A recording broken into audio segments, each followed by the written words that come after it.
Now, drones have played a critical role in the war in Afghanistan. They are also one of the most widely used weapons in the fight against terror. While drones are becoming more prevalent, so are concerns about how they are used, both abroad and here in the U.S.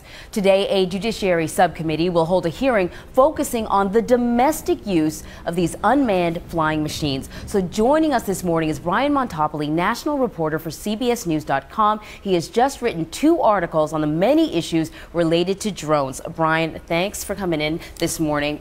Really fascinating stuff. It's changing quite rapidly, and I think for most people, when they think of drones, they think of the military use. They think of taking down a target or surveillance, but more, not more, they're being used by private individuals, they're being used by businesses. Give us an idea of other ways they're being used. Right, so the FAA right now is trying to integrate them into U.S. airspace, and by 2015, for commercial use, Congress has mandated that they have to be integrated. So that means in 2015, if you're a farmer and you want to use it to monitor your crops, if you want to deliver beer at a music festival, you could have a drone fly around and drop beer down. Now, this is sort of pie in the sky stuff that people are talking about, but you know, there's a lot of practical uses here. I mean, let's think about something like search and rescue. If you're the police, there's a lost hiker, right? You could send a little relatively small drone with a camera on it, maybe a thermal camera, so it could pick up where this hiker might be. It's a lot cheaper than sending a helicopter. It's a lot more effective than sending people out there. There's a lot of very positive uses for these devices. Now, you brought up law enforcement and search and rescue. I think that becomes the #1 concern when people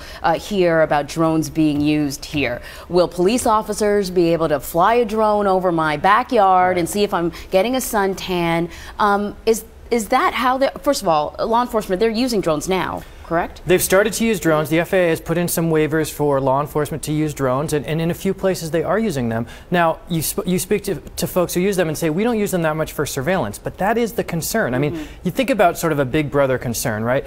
The notion that the police could just fly a little sort of mini helicopter up with a camera and just watch you while you're sleeping or something in your bedroom, that's scary to people. Very now, big brother. There's no law about this yet. There is the 4th Amendment, of course, which protects us against unreasonable search and seizure, and it seems as though the 4th Amendment would protect us here.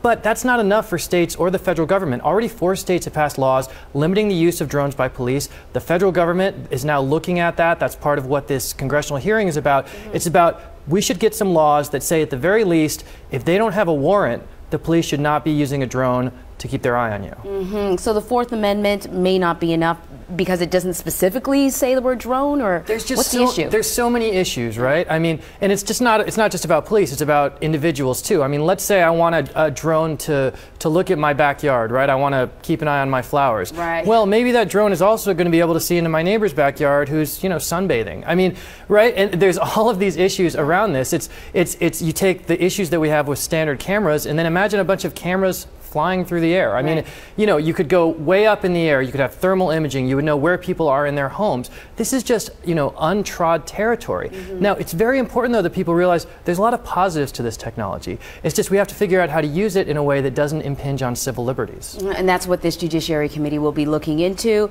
This is going to be big business pretty soon, right? Absolutely. We're talking about a multi-billion-dollar industry. I think the number is $82 billion by 2025. Wow. There's going to be an explosion. Now, I don't think people should assume that when they walk out of the grocery store there's going to be black helicopters, little black helicopters everywhere in the sky. But this is going to become a somewhat normal part of American life. It's not going to be that weird for there to be a drone with a camera flying around, whether it's by the police or a farmer or someone else. This is coming. Wow, I don't know if I'm scared or fascinated. Brian Montopoli, national reporter for CBSNews.com. Thanks for joining us. Sure thing.